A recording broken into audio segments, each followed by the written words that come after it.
Good day. This is Adam Elkins. I'm the director of CX at Matrix. Today, our session is about proactive connection. We're going to explore a major shift in customer engagement from traditional outreach to AI-powered outreach, and really what separates outreach capabilities today with those of even just a few years ago. So whether you're just starting this journey or already deploying a customer outreach solution using AI, my hope is you walk away with at least one new idea on how to better connect with your customers. First off, why are AI tools so critical to customer outreach? In a word, personalization. First, I want to share a quick story. I once worked with a well-known student loan company, no names, but if you've had student debt, you may have heard of them. I certainly have, so I understand if you're booing right now. That said, I learned a lot about collections and outbound dialing in that engagement. So their challenge was striking the right balance between being proactive without coming off as pushy. They also had to ensure accurate contact data and stay compliant with laws like TCPA, the Telephone Consumer Protection Act. So our focus then was personalization.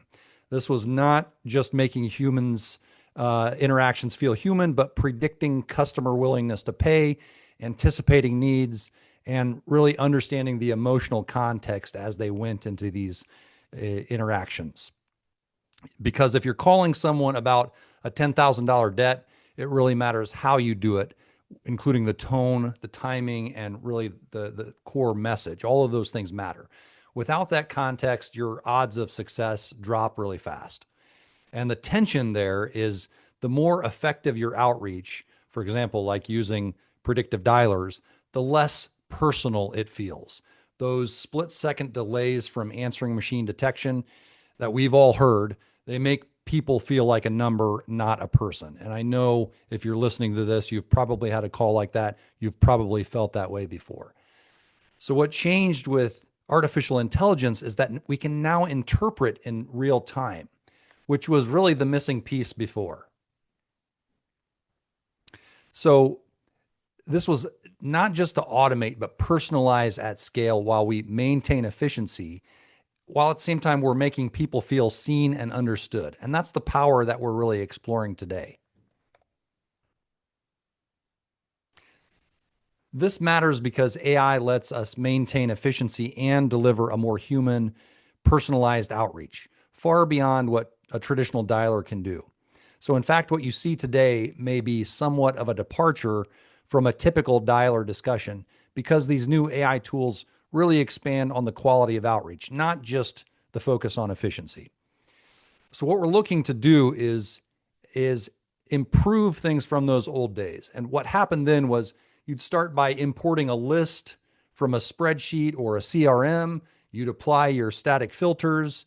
You'd apply the prioritization rules to the list. Then you'd define your contact rules. This was your scripting, your treatment strategy, and really how to handle each contact. Then you'd launch the campaign and you'd let it run as programmed. And the problem there was the campaign logic was pretty fixed once it launched. You couldn't really make any changes after you started the campaign. Then the agent tools were very rigid, and a lot of times they were heavily scripted, and there wasn't much divergence from that main script. In addition, it was limited in terms of follow-up, in terms of workflow triggers of what you'd want to have happen next.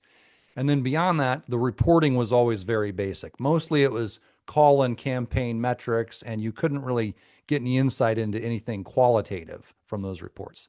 So what we ended up with was a dialer that worked statistically, not dynamically. And this limited it in how it could adapt once it was live and the campaign was up and running. So the good news is AI doesn't just replace the dialer. It enhances each stage of the process, layering in tools that improve prediction, personalization, and adaptability. So it makes your outreach smarter all the way from list prep all the way to follow-up at really every stage along the way. So let's break down what that looks like in every stage. So starting with predictive engagement, imagine knowing exactly when someone is most likely to respond or at most risk of disengaging with your business. Predictive engagement uses AI models to surface those insights using pattern matching of the data. So in the old days, we'd use rudimentary manual rules applied to each of the contacts and try to optimize and determine things like best time to dial. And really, that was about it. When we talk about predictive engagement using AI, we're using AI to train the system to spot patterns in the data. And one of its superpowers is effectively pattern matching to determine optimal times, high risk or high value outreach, and also high intent of customer with much less effort. And really, it's more effective. So as you can see here, we've used it to generatively add a propensity score, messaging strategy, and then add some notes to the end of each of these contacts that can be very valuable, not just to the agent, but also to the predictive AI outreach.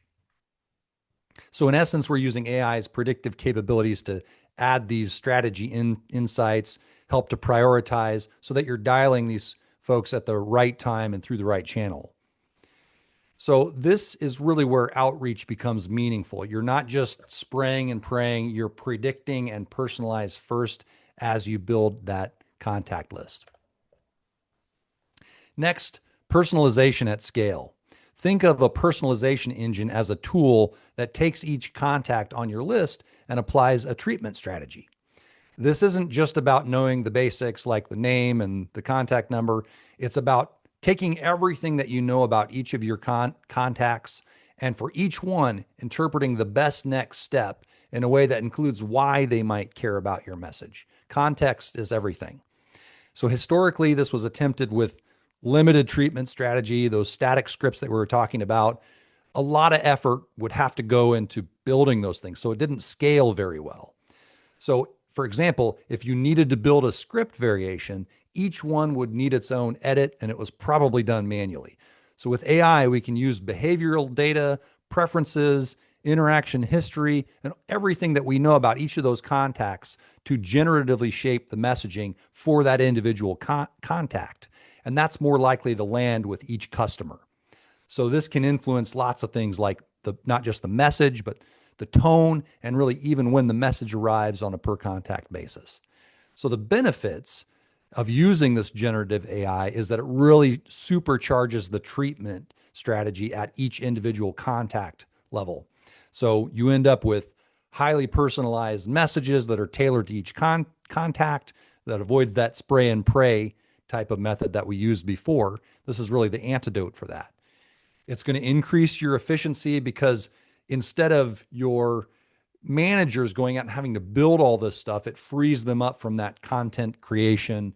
And so your sales and marketing teams are going to be less focused on this build that's going on in the background, and they can focus on more valuable, higher value tasks and strategic initiatives. It's also going to enhance the customer experience because it's going to be more relevant to them and more timely content. And so your company really can build a stronger relationship with your customers in this manner. So this personalization is going to help us anticipate, figure out what works best for each customer, and really personalize the message, which is going to instigate a higher result and a better contact rate result from your customers.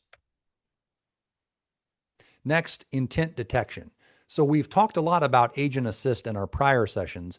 With intent detection, we're simply applying those sorts of agent alerts and coaching to be used within an outbound campaign. So AI can use interpretation of real-time speech, sentiment analysis, volume detection to the interaction itself. And so in the bad old days, in comparison, scripting was really all that we had. That was all the help that an agent would get.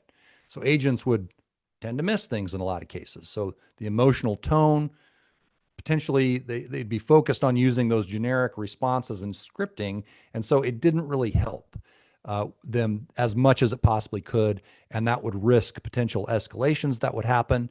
And so with AI intent detection, as we're looking at here, we've got better real-time coaching. So the AI system is going to detect emotional and intense signals live. In this case, in this example, we've got frustration. So once it's detected, the system can offer situational coaching based on the emotions that are happening here, combined with not just what's happening in real time, but also the contact info data that's plugged in from the campaign. That can also increase what we know about it and add additional context. That's going to help improve call resolution and customer satisfaction when we've got this real-time coaching based off of all of those inputs. Next, we've got response handling and optimization, which uses natural language processing to interpret responses and determine next best action, and also determine long-term treatment strategy optimization. So this really might be unexpected in a discussion about an outbound campaign because, we're talking about outreach here. But remember, the process doesn't stop once you hit send. Response handling is key for outreach because if you get a response, that's kind of the money call, the money response. You've got a potential lead or an interested party. So you really want to take note of that. And if you take a look at the diagram on the right, here's where adding natural language processing can really help us with that immediate response and improve our accuracy of the response. We do that by classifying the incoming responses.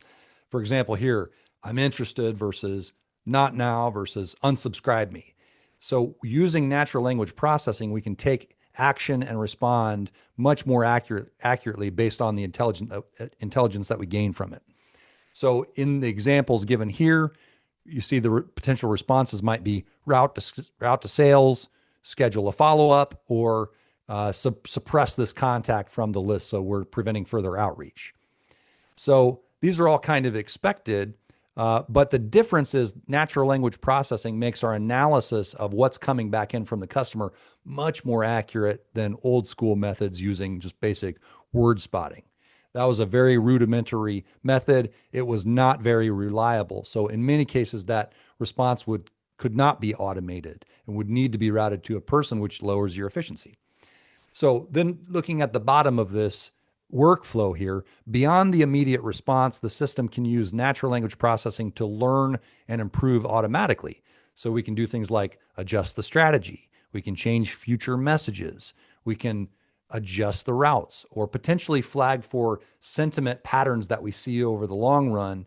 And that can help with additional analytics that you can help to try to identify things that need focus or need to be changed.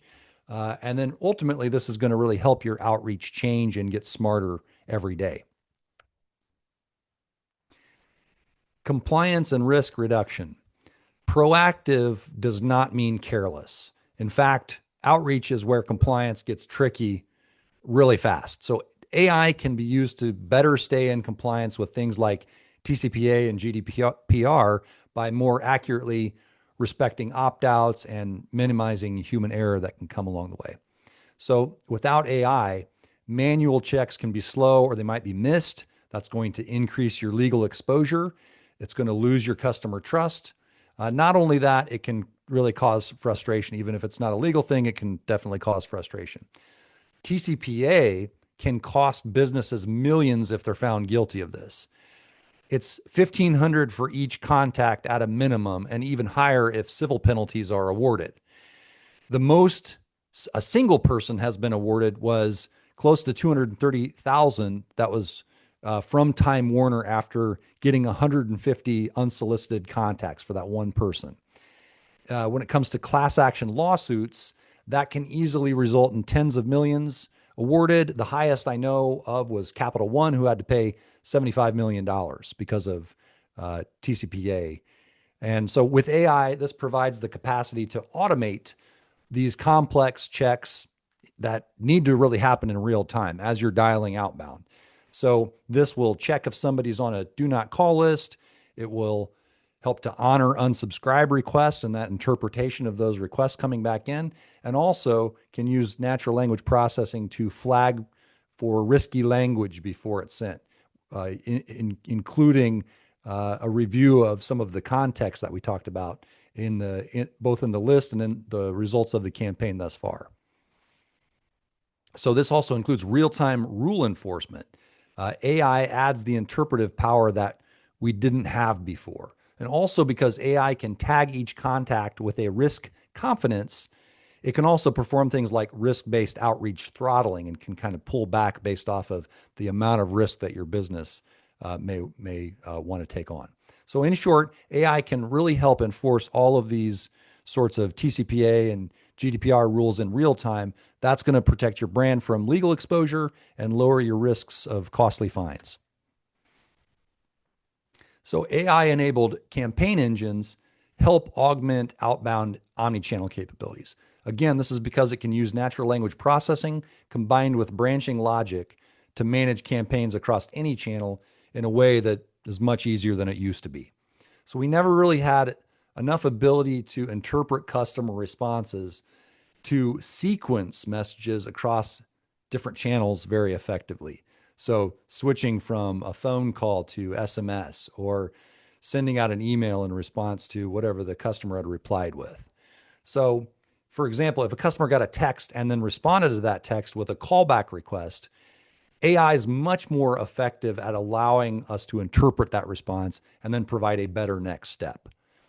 So it can determine the intent of the interaction. It can make the sequencing, like you see here in this example, the sort of branching logic example. It can make that much more effective and easier to manage too. So that includes the flexibility of sequencing. So like we talked about earlier, sequencing messages automatically as the customer responds. Not just the message type, but can also include a change of tone, change of messaging, and potentially change of content depending on their response, or even if they maybe ignore the first message. In addition, secondly, it also includes human in the loop. This is where voice bots and chat bots can handle the basic outreach. And we're talking about really that agentless outreach here. So it can do things like, hey, we wanted to follow up with you. We wanted to confirm an appointment, or potentially offering a new product that's just become available, or gathering additional feedback. And then if things hit a certain level of high stakes, or if there's a response back from the customer that shows that they're interested, maybe you want to hand that off to a human at that point. And the good thing here is we can take all of that data that's been collected from the AI engine and pass that along with full context to the human that's then handling it from that point on. So again, natural language processing, adding this extra layer of interpretation we never had before.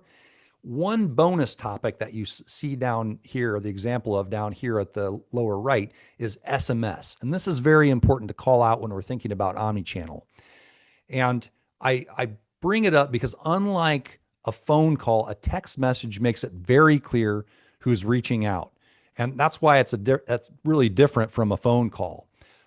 When you get a phone call on this outreach, it's from an unknown number. So a lot of times customers will screen that, they'll ignore it because it's a call coming in from an unknown number. I don't know who that is, so I'm not going to pick that up.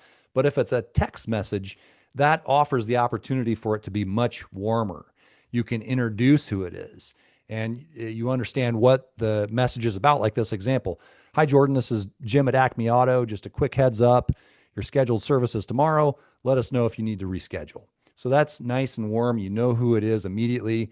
There's not this anxiety that happens maybe just for a split second. Then you go, oh, yeah, it's Jim at Acme Auto. Okay, that's my old buddy, right? So you have this opportunity to incorporate SMS into this outreach that actually amplifies the impact of AI in customer outreach. I've seen customers use this to great effect with micro personalization, where SMS in tandem with AI generating responses makes for a very productive conversation. Something new to think about. So if you're watching this, here's my challenge to you. I want you to map one proactive moment within your customer experience. Think of your full customer journey, and in particular, try to narrow it down to one touch point where you think you could proactively reach out more effectively with the help of artificial intelligence in a way that's going to improve the customer experience. So take everything you've learned today, think about it, and then figure out, where does the follow-up need to happen in my current customer journey? How can AI provide that additional interpretive layer that's going to help out? And what sort of personalized information would your customer really appreciate hearing about at that time? And also, don't forget about SMS. Would SMS be an ideal channel considering the clarity and added personalization that we talked about before? So, a couple examples to think about when you're looking for your proactive moment.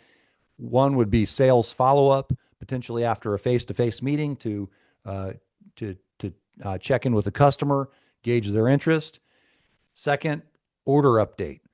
Wouldn't it be nice if you could automatically let your customers know where their delivery is in a timely manner? Third, on-site service. If you've got something that's on-site, you're rolling a truck or sending out a technician, letting your customer know that that technician is on the way. Again, there's really no reason in today's day and age that you should be thinking of outbound as just the classic dialer type of situation and then dismissing it if you don't need that. There's many, many more ways that you can think about outreach augmented with AI. And I really like you to try to focus on mapping your own outreach. And that's my challenge for you today. One statistic I'll leave you with is that customers that convert to a manual campaign to an automated outbound campaign typically report at least a 30% higher engagement rate. So really think about that as you're mapping these sorts of things out. And there's a lot of solutions out there, I'll tell you. And as we've seen before, there's actually almost too many. The landscape is very confusing right now with 1,100 vendors in the CX space alone. That said, I think we can help find a perfect match for your business. We can help you navigate through all of this and find the right fit for you. So please let us know if we can help with this. And with that, again, this is Adam Elkins. I want to say thank you for listening into the session, and we'll talk to you again next time.